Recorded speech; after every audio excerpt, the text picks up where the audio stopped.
Jeff, you guys are back in the win column. Just how does that walk? How does it feel walking out of that locker room as opposed to the last few weeks? I'm just happy for my kids. You know, those defensive kids and I've been together a really long time. Oscar, some of us, most of them of us, been together 5 years and won a lot of ball games. So to get off to the start, those guys have gone through, and you know, and what you had to face when that happens, when you don't play well, you just hate it for the kids, and especially some that they've won most of their games and they're champions and they're doing the right thing, and they've been doing the right thing. So I'm glad to see them rewarded.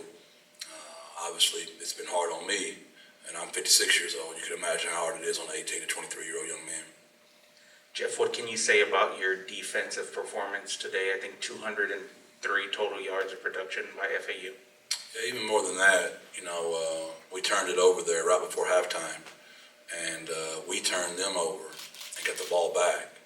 And from that moment on, I think they had 27 yards total, and I think we had over 300 yards, maybe 320 from that moment on. So you always hate to say there's one play in the game, but I thought that play was a really, really big play. They had confused us twice. They did a really good job in the back end of giving us a look, and we threw right into it. And, you know, he calmed back down, and that was it.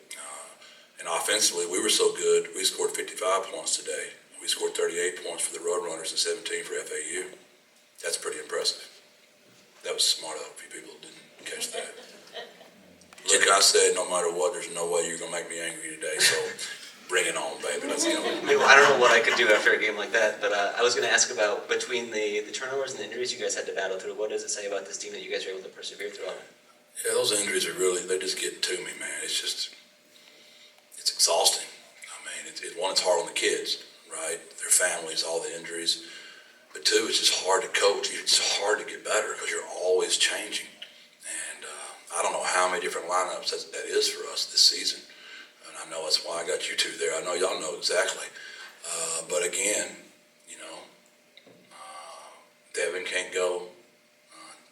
DJ Allen's done for the year. Tore his ACL on the play last week.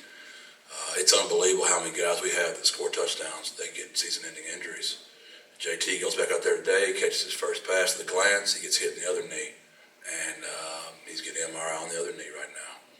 And, you know, Ken going down, another guy I've been with for 5 years, really good football player. But Jay Lou stepped up. Jamel, freshman, stepped up. Man, it's been, Willie came back. Willie didn't even practice this week.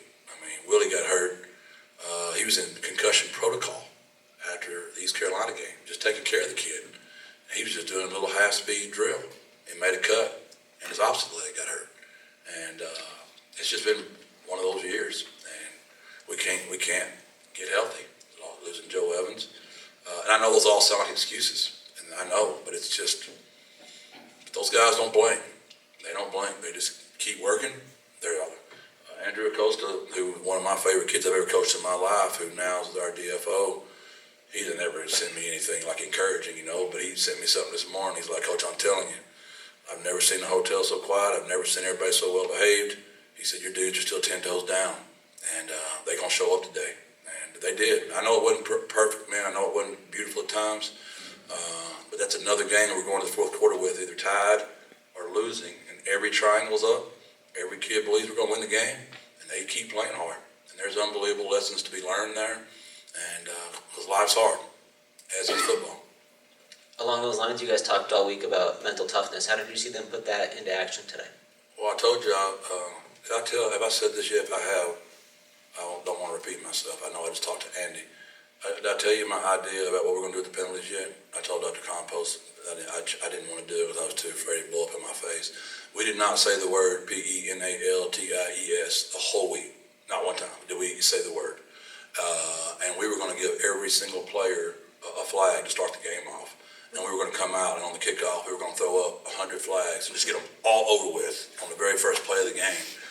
And it's funny, we only had 5 today, and I've never seen a team get 2 for running into the daggum punt returner. So we were so much cleaner there. And I don't know if it had anything to do with mental toughness or what that had to do with this week, but maybe we were overcoaching it. Maybe we were just punishing them too much. Maybe we were just belaboring the point so much, we might have got it in their heads too much, but we were free today. Now I do know coming home to the Alamo Dome helps for some whatever reason that is. To be 26-3 here is crazy. Coach, it takes a keen eye to know for a coach when to call and where to call a timeout. And you called a timeout right before Jamel scored that touchdown. I just want to know what you saw on the field and what made you call that timeout. It always benefits the team, so I'm sure you saw something on the field that would benefit them in that moment. No, that was actually all Owen. There's an RPO option there.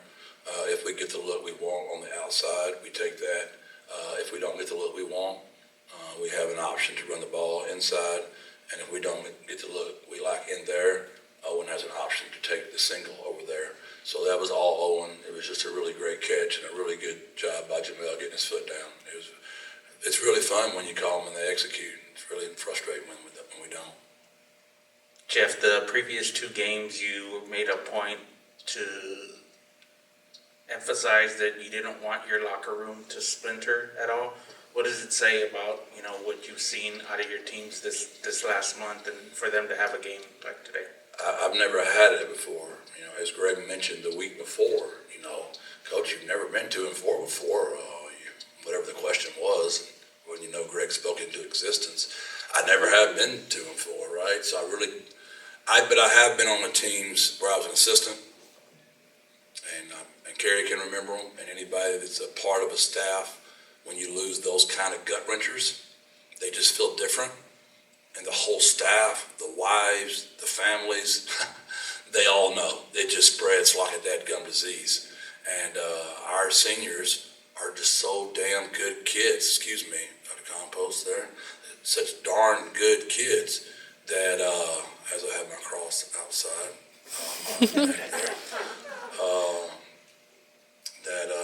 they just hold us together. They really do believe in what we teach. It's who we are.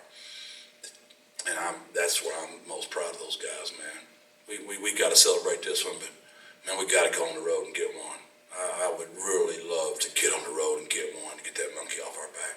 And I still stand by it. We hadn't had 4 out of our first 6 with this young offense. I would love to know where this team would be, but it's just the way the schedule fell. Jeff, what's your knee-jerk, reaction to how the offense played, how Owen looked out there today? Well, obviously, when they're in cover 1 and you got 2 beaters on the outside. Now, the first one, they tilted. They literally baited him. They tilted the corner, brought to safety. The second one, they did a great job making Chris get an inside release, and Owen stared him down. And that was just disappointing. And then on the swing pass to Robert, we turned somebody loose up front, and he got hit as he was trying to throw the dang ball. So, what I love about the kid is as soon as he does that stuff, I know everybody in the building saying, well, they're going to run inside zone right now because he's a young kid and he's struggling. Dude comes right back and rips a slant, takes us right down. How about the throw on 3rd down and whatever, the vertical down to Houston Thomas. So every time you're ready to give up on the kid, he just shows you something like this kid's got some real moxie to him. And then